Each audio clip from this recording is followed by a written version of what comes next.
Guys, mag-ingat kayo sa pagbili ng tubig. So, ngayon, meron kaming nakita, guys. Ang akala namin sa aming dispenser, hindi pala. Sa mineral water pala. Ayan, no. Ayan siya, guys. So, ayan pa siya, guys. O, hindi lang isa, madami siya. Ayan, o. Ayan, o, ayan. Is there more? Too much. Ang dami niya, guys. Ngayon lang namin napansin. Dahil akala namin sa aming dispenser, hindi pala. Sa tubig pala. Ayan, oh, ang dami, oh. Ayun.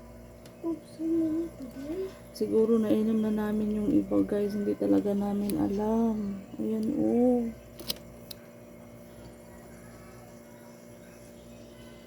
Ayan. Ayan, nakita nyo ba? Ang dami. Astaghfirullah.